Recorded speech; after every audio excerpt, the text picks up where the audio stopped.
But I just had a question about Epic. With four Epic ships, what is your personal favorite Epic ship? And who wants to go first? Oh, I can take that because I don't even have to think about it. My favorite ship is the Raider. Simple, easy. It's as close to a Imperial Star Destroyer as I can possibly get, and it's a beautiful, sleek design. It's enormous, and it's got some really cool overlapping fire features, Oh um, yeah, which I love. Which is also hard to maneuver, but if you get a fighter that's caught in that line, oh man, you just light it up. I have caught a CR90 in that overlapping arc, and it can be pretty nasty. Beautiful. Excellent, good answer. I like it. Phil, how about I you? can go next. I like the Rebel Transport, the GR-75. That's a pretty cool ship. I like how much utility you can get out of it with all the different cargo upgrades, and I think it's just a really good support ship. And at the same time, you can use it to do things like uh, break up enemy formations by just throwing it straight at them, that sort of thing. Really? Because that's like my least favorite ship, I'd have to say. Well, I get the reasoning behind it. It's my least favorite, but mostly because it doesn't have any guns on it. That's otherwise it's fun. It's definitely a freaky yeah, kind of support ship, but I like just using it as, one gun, just one anything. pure Just support. Pure support. You just do all sorts of stuff. Yeah, like it's even got a combat retrofit, but no guns. right. It's Right. combat retrofit, but still it's just a medic. Sorry. Don't go crazy. Yeah. Right. All right. So JBot. I'm going to go with the CR90, and I know I guess it was the first one, and it's relatively simple. I don't know if it was exactly the first one, but It was. I think. Well, actually, I'm not sure. yeah, I couldn't remember if it was it or the transport. But I actually am a huge fan of kind of naval combat in general, and I just like the kind of straightforward simplicity of it. You know, it's got your kind of classic broadside sort of firing arcs built into it.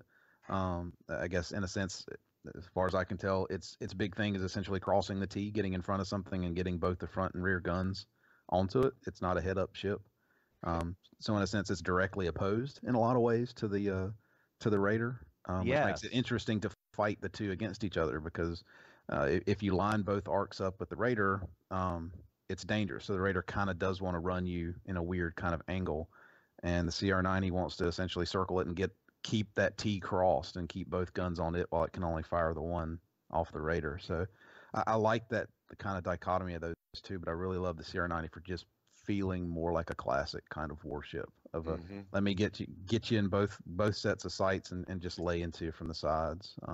Right. So that's what I I have kind to. I have to admit that's where I want to take things because I haven't played a game of Epic where actually everybody really knows what's going on.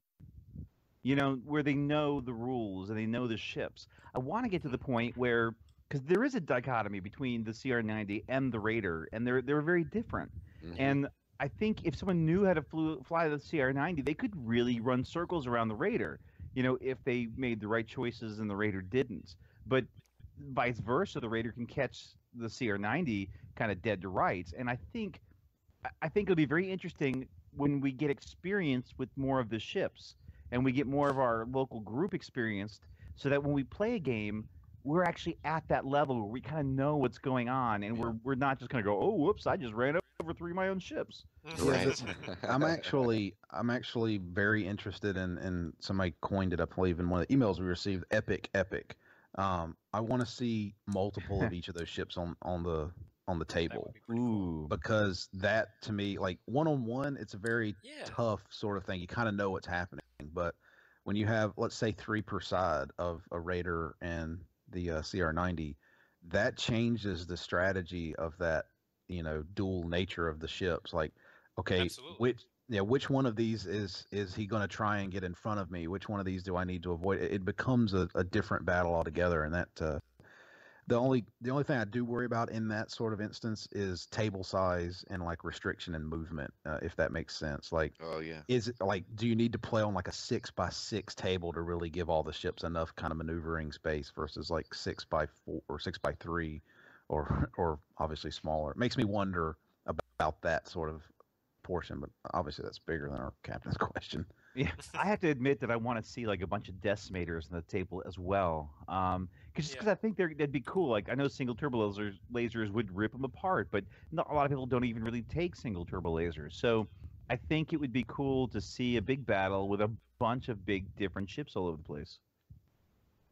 Yeah, that would be a cool game type if you restricted everybody to, like, say, only epic ships, or maybe, you know, epic ships and a maximum of, 3 or 4 fighters per player. So you would never have, a ton of fighters on the table relative to how many epic ships you're playing. Right. Yeah. I mean, it's like just escorting ships. Yeah, Yeah. the thing that's it's interesting, I guess, from kind of actual naval combat is they realize that essentially big ships don't destroy each other anymore. It's always the planes, and that's basically what Epic and X-Wing has gotten down to. Is the big ships are great, but it's the little fighters. You know, it's the torpedo bombers in a sense that are destroying the big ships, not the big ships kind of hammering each other. That those days are long past. But it would be nice as a fan, like I want Well- to go back to the days of like two, or obviously three, Yeah. 4, 5 of these big ships just slugging it out between each other. And instead of, oh look, there's three, or there's a wing of like 3 or 6 small fighters just darting in and obliterating ships slowly as they go through. Yeah, I mean, I will say that epic ships have gotten more combat effective recently. The Gazanti expansion was essentially a epic ship fix, because it included a lot of modification cards that any epic ship could take that were just really, really good. Oh yeah, there's some good cards in there that I've noticed just from the few games I've played. Yeah. And actually, that leads into my favorite. I like the Gazanti. I like it because a lot of the Imperial ships don't have jump drives, and you're kind of left with like garrisons and stuff. But when you get a Gazanti, you can actually get like a mobile strike force. You can actually start getting to some interesting ideas of what is this task force doing, where are they going, what's going on. Are they convoys to something, or are they a strike force leading an assault on a planet, or there's a lot of different things you can do, and I just kind of like the utility of the Gazanti. It can still fight. It still has, like the GR-75, utility abilities, and it can actually deploy particular fighters to kind of go and have a massive impact somewhere. I just overall like the feel. It's also been on Rebels a whole bunch, you know. Yeah, it's a well-rounded epic ship.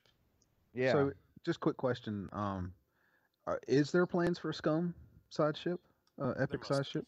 I'm I sure. I didn't. would I imagine know we've so.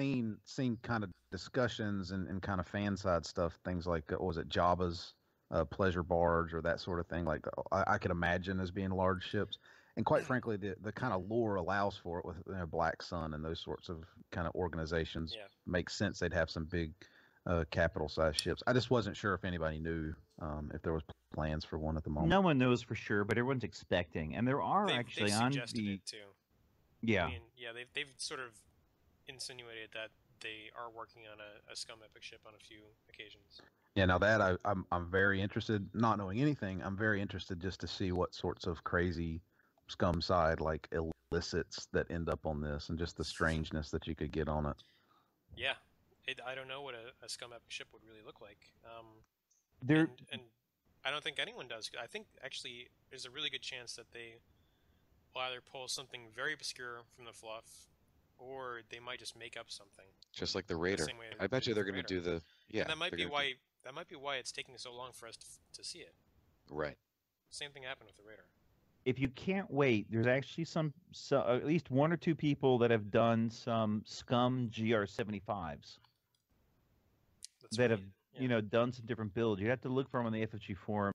I don't really know where the link is, but they are there if you want to look them up. So that is an actual option. Yeah, I'll have And to do someone some should be research. Someone should be working on a Scum Gazanti. That makes all the sense in the world. Well, I don't know. I can see if it's a military grade thing. It's like you don't see really civilian destroyers around. But you did see Yeah, you did see Gazantis being used in like Clone Wars. Okay, so Cartoon. Yeah, that's true. You did? spitballing here. Yep. What was the giant ship that Han and Chewie were on in Episode 7? Because that was a very, very large no. smuggling ship. No idea. That was like a bulk freighter. Right. Right, but So- it was essentially a epic level ship in a lot of ways. I mean, it I felt mean- like it in the movie because it sucked in the Falcon like it was nothing. If that makes It sense, like was it was a flying cargo dock.